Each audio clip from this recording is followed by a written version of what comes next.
हरियाणा के मुख्यमंत्री मनोहर लाल के नेतृत्व में अंत्योदय परिवारों के अच्छे स्वास्थ्य के प्रति राज्य सरकार की प्रतिबद्धता के फलस्वरूप शुरू की गई चिरायु हरियाणा योजना लोगों के लिए काफी फायदेमंद साबित हो रही है। इस स्वास्थ्य योजना का लाभ प्रदेश के करीब 28 लाख अंत्योदय परिवारों को मिलेगा, यानी 1.25 करोड़ हरियाणवी इससे लाभान्वित होंगे। मुख्यमंत्री का विजन है कि प्रदेश के अंत्योदय परिवार बेहतर इलाज से वंचित न रहे। आम आदमी के स्वास्थ्य से जुड़ी ये कल्याणकारी योजना गेम चेंजर साबित हो रही है। इस बीच मुख्यमंत्री मनोहर लाल ने 10 लाख लाभार्थियों को नए विवा कार्ड वितरित किए। ये कार्ड राज्य के 1600 गांवों और सभी शहरी क्षेत्रों में आयोजित कार्ड वितरण शिविरों के माध्यम से वितरित किए गए। मुख्यमंत्री इन शिविरों को ऑनलाइन माध्यम से संबोधित करेंगे, यानी कि कुछ को शिविरों को संबोधित किया तो वहीं कईयों को संबोधित भी कर चुके हैं। वो आज का दिन 10 दिसंबर ये मानवाधिकार दिवस सारे दुनिया में मनाया जाता है और मैं समझता हूं कि मानवाधिकार दिवस के दिन जो ये एक स्वास्थ्य का या जिसको कहना चाहिए अपने इलाज का एक अधिकार जो लोगों को देने का ये कार्यक्रम इसको आगे बढ़ाया जा रहा है, इससे बड़ा और कोई मानवाधिकार नहीं हो सकता कि व्यक्ति अस्वस्थ हो जाए और उसको अपने इलाज का अधिकार पूरा रूप से मिले। 2018 में आयुष्मान योजना प्रधानमंत्री जी ने सारे देश के लिए लागू की है। उसमें जो भी लाभार्थी हैं उनकी सीमा 1,20,000 रुपया वार्षिक आय ये रखी गई थी, जिनको उस समय की बीपीएल सूची कहते थे। SCCC socio economic caste census इस नाते से और वो सूची बनी थी। लगभग 15.5 लाख लाभार्थियों का हमको उसमें एक लाभ होने की जो योजना बनी थी। 40 लाख ही कार्ड उसमें बन पाए थे, लेकिन गरीबी रेखा की जो परिभाषा है हमने उसको अलग से अपने प्रदेश के लिए किया है कि वो 1,20,000 की बजाय 1,80,000 रुपए वार्षिक आय के लोगों को ही गरीबी रेखा से नीचे माना जाएगा। ये संख्या बढ़कर लगभग 29 लाख परिवार ये हो जाती है, जो हमारी आबादी का 40% से भी ऊपर बैठता है। इस संख्या को जोड़ते हुए हमें लगभग 13.5 लाख परिवार ऐसे हैं जिसकी योजना अपने प्रदेश की ओर से ही बनानी है। वो योजना हमने बनाई और चिरायु योजना के अंतर्गत ये कार्ड बनाने का काम ये शुरू किया है। अभी तक लगभग 5 लाख परिवार जिनके कार्ड की योजना ये आज बांटने की बनाई गई है। उसमें हो सकता है कुछ कार्ड घर घर जाकर के भी बांटने होंगे, लेकिन ऐसे 2000 स्थानों पर 100 से लेकर 500 तक कार्ड बांटने की योजना आज ये बनी है। इन सब लाभार्थियों को भी मैं अपनी ओर से बहुत ही शुभकामना देता हूं। लगभग 1 महीना भी अभी नहीं हुआ है, इस चिरायु योजना के अंतर्गत 2000 लोगों ने लाभ उठाया है। और अगर ये आंकड़ों में मैं प्रस्तुत करता हूं तो अभी आयुष्मान भारत में लगभग 20 से 25 हजार लोग ही इसका लाभ ले पाते हैं, लेकिन जैसे ही चिरायु योजना के कार्ड सभी बट जाएंगे, जो कुल संख्या 1,25 लाख ऐसे नागरिक इनको ये कार्ड दिया जाएगा, इसको बंटने के बाद लाभार्थियों की संख्या प्रति महीना 60 से 70 हजार होने का आंकलन है। और अभी तक जो हमारा खर्च भी इसमें प्रतिपूर्ति जो हम करते हैं लगभग 150 से 200 करोड़ रुपया ही अभी किया जा रहा था, लेकिन आगे चल करके प्रदेश सरकार इसमें 500 करोड़ रुपए का और अपना वार्षिक बजट इसके अंदर लगाने वाली है। तो एक बहुत बड़ी ये योजना, ये जो चिरायु योजना के माध्यम से आपको जो दी जा रही है, इसका लाभ हम सबको मिलेगा। इस योजना में कैशलेस, पेपरलेस, पारदर्शी, एक प्रकार से डिजिटल और आईटी से संचालित ये सारा काम होगा। केवल जो रोगी है उसका अपना जाकर के उसको परिवार पहचान पत्र ही बताना है और अस्पताल में जो भी ऐसे सरकारी अस्पताल अथवा प्राइवेट अस्पताल हैं सूचीबद्ध, वहां जाकर के अपना वो इलाज करा सकते हैं। इन अस्पतालों की संख्या भी सरकारी अस्पताल 176 हैं और प्राइवेट अस्पताल 553 है जो सूचीबद्ध किए गए हैं। ऐसे लगभग 729 अस्पतालों में इलाज होने वाला है। सर्वे भवन्तु सुखिनः, सर्वे सन्तु निरामया, सर्वे भद्राणि पश्यन्तु, मां कश्चित् दुख भाग भवेत्। इस प्रकार की भावना से कोई रोगी ना हो, कोई बीमार ना हो, सब निरोगी रहें, ऐसा एक परिवार हमारा जो बन रहा है, वसुधैव कुटुंबकम की भावना से हम पूरे देश के लोगों को एक परिवार के रूप में उसको आगे बढ़ाएं। और निश्चित रूप से जो कार्ड बांटने का काम आज जगह जगह हमारे वहां के सरकारी अधिकारी कर्मचारियों ने बनाया होगा, उसमें एक कार्ड बांटने की व्यवस्था को लागू करें। और पुनः जो लाभार्थी हैं जिनको आज कार्ड दिया जा रहा है, इनको बहुत बहुत बधाई, बहुत बहुत शुभकामना इस बात के साथ ये निरोगी रहें, स्वस्थ रहें, बीमार हो भी ना, इस कार्ड की हमको आवश्यकता न पड़े। लेकिन यदि ऐसी आवश्यकता पड़ती है तो हमारे ऊपर कोई आर्थिक बोझ भी ना पड़े, 5 लाख रुपया परिवार की सहायता इस कार्ड के माध्यम से हमको होगी। हरियाणा में गन्ने का रेट न बढ़ने से किसान नाराज है। सोमवार को भारतीय किसान यूनियन के आह्वान पर किसान शुगर मिलों पर प्रदर्शन करेंगे। बीकेयू का कहना है कि पंजाब सरकार ने गन्ने का रेट बढ़ा दिया है, लेकिन हरियाणा सरकार ने कोई कदम नहीं उठाया। किसान 12 दिसंबर को प्रदेश भर के सभी शुगर मिलों पर सुबह 11 से दोपहर 1 बजे तक प्रदर्शन करके प्रबंधक व निदेशक को ज्ञापन सौंपेंगे। पंजाब में गन्ने का रेट 380 रुपए प्रति क्विंटल है, जबकि हरियाणा में केवल 362 रुपए है। मशीन से कटाए गन्ने पर लगने वाली काट सरकार ने बढ़ाकर 7% कर दी है, जबकि पंजाब में केवल 3% है और महाराष्ट्र में काट 4.5% है।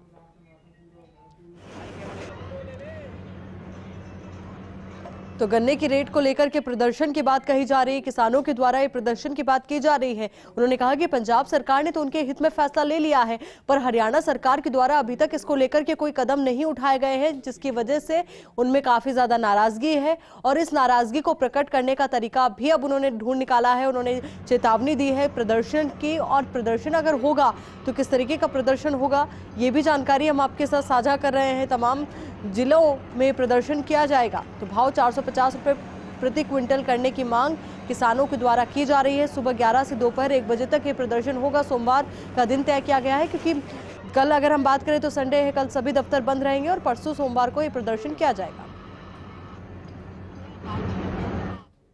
हरियाणा के बिश्नोई परिवार को बीजेपी राज्य कार्यकारिणी में एडजस्ट किया गया है। हरियाणा भाजपा ने संगठन विस्तार करते हुए कुलदीप बिश्नोई के साथ उनके बेटे भव्य बिश्नोई और पत्नी रेणुका बिश्नोई को हरियाणा की राज्य कार्यकारिणी में सदस्य नियुक्त किया है। प्रदेश कार्यालय सचिव गुलशन भाटिया की ओर से जारी पत्र में 2 प्रवक्ताओं की भी नियुक्ति की गई है।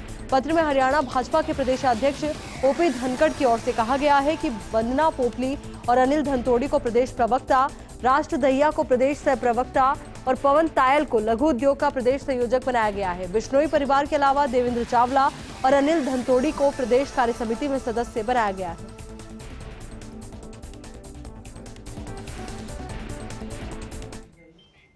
लोक निर्माण विभाग विश्राम गृह में शुक्रवार को लगे दरबार में महिला व बाल विकास राज्य मंत्री कमलेश ढांडा ने अफसरों की जमकर खिंचाई की। उन्होंने बहन जी कहने पर कलायत बीडीपीओ को फटकार लगाई। कई अधिकारियों को बैठक में न पहुंचने पर चेतावनी दी।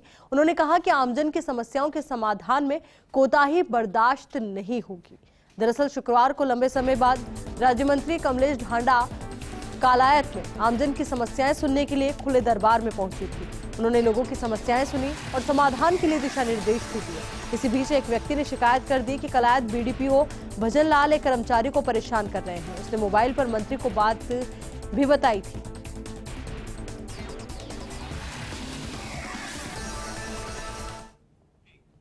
हरियाणा के बेरोजगार युवाओं के लिए राहत की खबर है। वर्ष 2024 के विधानसभा चुनाव से पहले हरियाणा सरकार ने प्रदेश के विभिन्न विभागों में खाली पड़े करीब 1 लाख पदों को भरने की तैयारी कर ली है।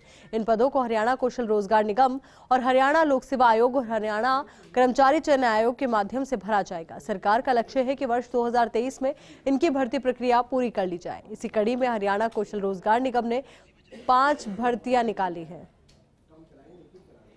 इनमें आयुष योग सहायक, चपरासी, कार्यालय सहायक, मल्टी स्किल वर्कर और डाटा एंट्री ऑपरेटर के पद शामिल हैं। डाटा एंट्री ऑपरेटर के लिए 15 दिसंबर और शेष 4 श्रेणियों के लिए 13 दिसंबर तक आवेदन किए जा सकते हैं। इसके अलावा इसी माह टीजीटी के स्थायी 7,441 पदों को दोबारा से विज्ञापित किया जाएगा, यानी कि दोबारा से इनको विज्ञापित किया जाएगा। तो बेरोजगारों के लिए बेहतरीन खबर है। हरियाणा के जितने भी बेरोजगार युवा हैं उनको नए साल पर नया तोहफा मिलने जा रहा है। और समझिए कि युवाओं को रोजगार देने की कोशिश और कवायद ये है। वर्ष 2024 के विधानसभा चुनाव से पहले हरियाणा सरकार ने प्रदेश के विभिन्न विभागों में खाली पड़े करीब 1 लाख पदों को भरने की तैयारी कर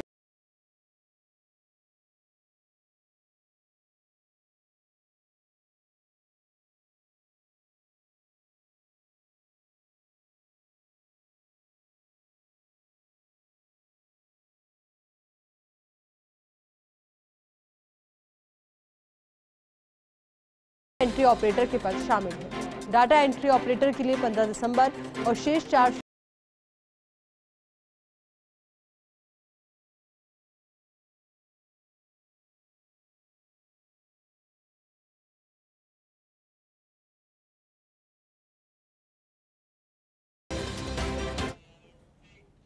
अब खबर चंडीगढ़ से। हरियाणा कैबिनेट की फिर होगी बैठक। आगामी बैठक 14 दिसंबर को प्रातः 11 बजे होगी। हरियाणा सिविल सचिवालय में की जाएगी बैठक। बैठक में प्रदेश के कई मुद्दों पर मंथन होगा। शीतकालीन सत्र से पहले होगी ये बड़ी बैठक। तो बड़ी बैठक होगी। ये तस्वीरें जरा आप देखिए। इन तस्वीरों से आप ये समझ भी सकते हैं कि जो ये पूरी कैबिनेट होगी वो आपको एक साथ फिर से नजर आएगी। शीतकालीन सत्र से पहले ये कैबिनेट की बैठक होगी जिसमें तमाम मुद्दों को लेकर रणनीति बनाई जाएगी और शीतकालीन सत्र में कौन कौन से मुद्दे हैं जिनको लेकर के चर्चा की जानी चाहिए, क्या योजनाएं हैं जो आम लोगों को और भी ज्यादा लाभान्वित करेगी, इन तमाम पहलुओं को लेकर चर्चाओं का दौर आपको देखने को मिलेगा। और उसके बाद जब शीतकालीन सत्र की शुरुआत होगी तो किस तरीके से सत्ता पक्ष को अपने आप को मजबूती के साथ रखना है, इसको लेकर भी चर्चा और मंथन का दौर यहाँ पर रहेगा। तो बैठक में प्रदेश के कई मुद्दों पर मंथन होगा। किसानों से जुड़ा मुद्दा भी इस बैठक में उठ सकता है। कई अन्य हरियाणा के मुद्दे हैं जिनको लेकर के इस बैठक के दौरान चर्चा की जाएगी, मंत्रणा की जाएगी। और शीतकालीन सत्र से पहले ये बैठक अपने आप में कई मायनों में अहम हो जाती है क्योंकि यही वो बैठक है जो शीतकालीन सत्र की दशा और दिशा तय करेगी। तो हरियाणा कैबिनेट की ये बैठक होगी। हरियाणा के मुख्यमंत्री मनोहर लाल खट्टर ने प्रदेश को पीजीटी, टीजीटी शिक्षकों की सौगात दी है। मुख्यमंत्री ने 4144 नए पीजीटी और टीजीटी शिक्षकों के लिए ऑनलाइन ज्वाइन लेटर जारी किए हैं। मनोहर लाल खट्टर ने क्लिक के माध्यम से शिक्षकों को ऑनलाइन जॉब ऑफर लेटर प्रदान किए। मुख्यमंत्री ने कहा कि किसी भी सूरत में बच्चों की पढ़ाई प्रभावित नहीं होने दी जाएगी। मात्र 26 दिनों में 4144 टीजीटी और पीजीटी अध्यापकों को जॉब ऑफर लेटर मिल चुके हैं। इसके साथ ही उन्होंने शिक्षा विभाग के अधिकारियों को निर्देश दिए कि जिन स्कूलों में अध्यापकों की जरूरत है उसकी जानकारी तत्काल हरियाणा कौशल रोजगार निगम को उपलब्ध करवाएं। लेटर प्राप्त करने वाले अध्यापकों ने मुख्यमंत्री का आभार जताया है।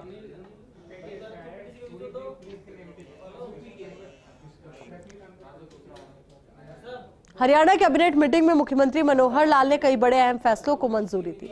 स्क्रैप पॉलिसी के साथ ही नई हरियाणा आत्मनिर्भर टेक्सटाइल पॉलिसी 2022-25 को मंजूरी दी गई है। पुराने वाहनों को स्क्रैप करके नया वाहन खरीदने पर हरियाणा के लोगों को 10% की छूट दी जाएगी। वहीं वाहन के पंजीकरण शुल्क में भी 25% की छूट मिलेगी। हरियाणा विधानसभा सदस्यों के वेतन, भत्ते और पेंशन अधिनियम के प्रस्ताव को भी मंजूरी दी गई है। अब एक सदस्य 20,000 रुपए प्रति माह की दर से ड्राइवर भत्ता प्राप्त करने का हकदार होगा। हरियाणा विधानसभा सचिवालय उस व्यक्ति को भुगतान कर सकेगा जिसे विधानसभा सदस्य ने ड्राइवर के रूप में काम करने के लिए अधिसूचित किया है। कैबिनेट के बाद सीएम ने बताया कि मीटिंग में 1500 विशेष पुलिस अधिकारियों की ईआरवी चालकों के रूप में भर्ती करने को मंजूरी दे दी गई है। इसके अलावा हरियाणा लोक सेवा आयोग द्वारा आयुष डॉक्टर्स की भर्ती को भी मंत्रिमंडल ने मंजूरी दे दी है। साथ ही कहा कि किसानों के लिए पार्टनरशिप पॉलिसी सरकार लाई है। इस पॉलिसी के तहत 50% प्रॉफिट किसानों को दिया जाएगा। तो शीतकालीन सत्र जो है वो जल्द ही शुरू होगा और इस शीतकालीन सत्र को लेकर बैठकों का दौर भी देखने को मिलेगा। कैबिनेट की बैठक चंडीगढ़ स्थित सिविल सचिवालय में हुई। बैठक में शीतकालीन सत्र की तारीख तय की गई। इस बार हरियाणा विधानसभा का शीतकालीन सत्र 3 दिवसीय होगा। 22 दिसंबर से सत्र की शुरुआत होगी तो वहीं 26 दिसंबर को सत्र समाप्त होगा। तो 26 दिसंबर वो तारीख जब सत्र समाप्त होगा तो ग्राफिक्स के जरिए हम आपको शीतकालीन सत्र के बारे में जानकारी साझा कर रहे हैं। 22 से शुरू होगा शीतकालीन सत्र। कैबिनेट की बैठक चंडीगढ़ स्थित सिविल सचिवालय में हुई। बैठक में शीतकालीन सत्र की तारीख तय की गई। इस बार हरियाणा विधानसभा का शीतकालीन सत्र 3 दिवसीय होगा। तो वही विधानसभा सदस्य का भत्ता बढ़ा है। विधानसभा सदस्य को मिलने वाला 15,000 रुपए प्रति माह की दर से सचिवालय भत्ते की राशि को बढ़ाकर 20,000 रुपए प्रति माह की गई है।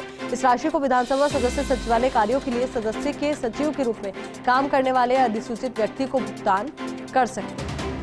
तो 20,000 रुपए प्रति माह इसे कर दिया गया है। पहले विधानसभा सदस्य का जो भत्ता था वो 15,000 रुपए था, अब इसे बढ़ा दिया गया है। 5,000 रुपए की बढ़ोतरी इसमें प्रति माह की गई है और 20,000 रुपए से किया गया है। इस राशि को विधानसभा सदस्य सचिवालय कार्यों के लिए सदस्य के सचिव के रूप में काम करने वाले अधिसूचित व्यक्ति को भुगतान किया जाएगा। बुलेटिन में फिलहाल के लिए इतना ही और खबरों के लिए आप बने रहिए फर्स्ट इंडिया के साथ। नमस्कार।